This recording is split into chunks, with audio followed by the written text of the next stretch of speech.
Bonjour à tous les auditeurs et toutes les auditrices de vipradioonline.fr. Nous commençons ce débrief info avec tous les changements au 1er août 2022 dans notre podcast radio. On commence tout de suite avec l'emploi, le travail.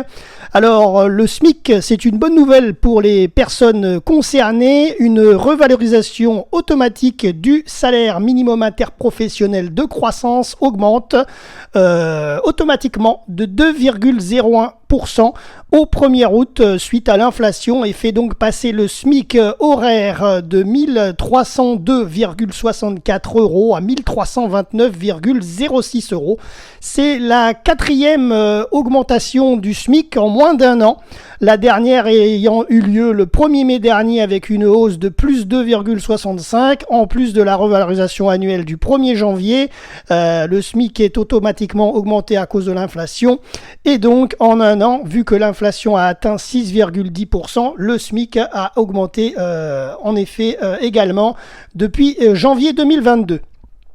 Alors, autre info sur le travail, du 1er août au 31 décembre, les entreprises vont pouvoir verser à leurs salariés la fameuse prime Macron, cette prime défiscalisée qui peut concerner les salariés gagnant jusqu'à 3 fois le SMIC, passe de 2 000 à 6 000 euros pour les entreprises avec un accord d'intéressement. Maintenant, évidemment, toutes les entreprises qui ont un accord d'intéressement ne font pas forcément cette prime Macron.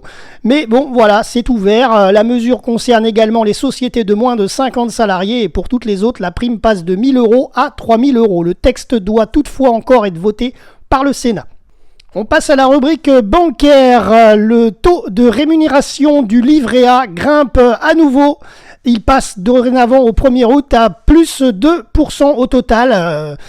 C'est son plus haut niveau depuis 2011. Vous vous rendez compte, ça fait 11 ans qu'il n'avait pas été aussi haut à 2%. Ce taux avait déjà doublé en février dernier. Il est passé de 0,5%, son plancher historique entre 2019 et 2021, à 1% depuis février. Et donc maintenant, on double la mise, il passe à 2%.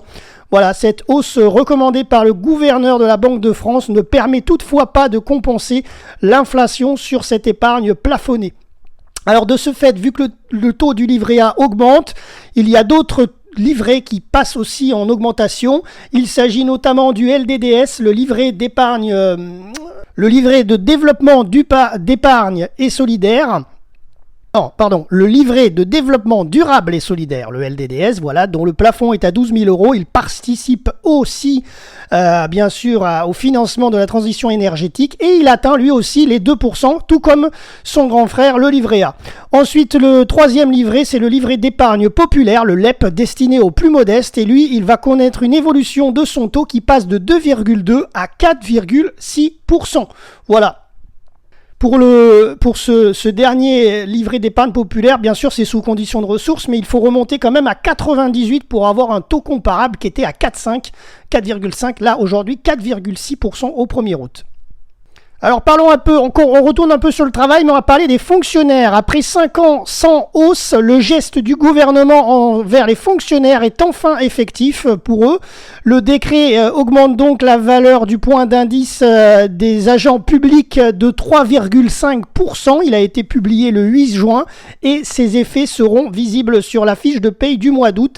Cette revalorisation aura un effet rétroactif qui sera donc appliqué dès le 1er juillet. Depuis 2010, le point d'indice était gelé avec tout de même deux hausses en 2016 et 2017 avec deux hausses de 0,6%. Voilà, et donc d'après le ministère de la fonction publique, il s'agit de la plus forte progression en pourcentage depuis 37 ans. Voilà. Alors petit aparté, on ne parle pas de fonctionnaires, on parle des agents par contre de la sécurité sociale. Alors eux, ils n'ont pas eu la revalorisation de leurs points. Depuis décembre dernier, en 2021, ils se battent, les syndicats en intersyndical à la sécurité sociale, qui est quand même la CARSAT, la CNAV, l'URSSAF, la CAF, la CPAM. Donc ils se battent eux aussi pour être réalignés au niveau des fonctionnaires. Pourquoi pas d'avoir une augmentation de leurs points. Et pour l'instant, ils bataillent toujours. Rappelons que la sécurité sociale, c'est un organisme public, mais à titre privé. Donc les agents de la sécurité sociale ne sont pas des fonctionnaires. Voilà, je le rappelle. Mais moralité, ils dépendent quand même du ministère de la Santé et de la tutelle. Et en tous les cas, eux, pour l'instant, pas de revalorisation du point. Les prochaines négociations en intersyndicale, a priori, pour les agents de la sécurité sociale auront lieu pas avant le 20 septembre. Voilà. Mais en tous les cas, il bouge et de toute façon, on vous donnera des infos sur nos supports numériques RVPB à ce sujet. Allez, on continue justement avec la sécurité sociale concernant la revalorisation effective de nombreuses prestations sociales pour les assurés. Donc il s'agit notamment... Alors, il y a bien sûr l'allocation de rentrée scolaire, l'ARS, qui sera versée fin août sous condition de ressources pour les familles ayant des enfants scolarisés de 6 à 18 ans. Elle doit augmenter de 4% dans le cadre du projet de loi pouvoir d'achat. Pour la rentrée 2022, son montant était de 376,98 € par enfant. Voilà, à l'heure d'aujourd'hui, on ne connaît pas le montant de la rentrée 2023. Ensuite, donc, prestations sociales, il y en a d'autres qui sont réévaluées de plus 4% à titre rétroactif au 1er juillet à ce 1er août. La location adulte handicapé, l'AAH, les allocations familiales, bien entendu, le RSA également. Et j'allais l'oublier, les pensions de retraite d'invalidité, je précise, qui avaient été automatiquement revalorisées à 1,1%. Les pays, donc les pensions de retraite d'invalidité, augmenteront également. Par contre, concernant les pensions de retraite, elles devaient être augmentées au 1er juillet. Il y a eu un décalage. On n'en connaît pas la suite, mais pour l'instant, la revalorisation qui était prévue sur juillet de 4% n'a pas été versée par la CNAV. Voilà, donc ça devrait arriver rétroactivement également, peut-être sur août, on verra.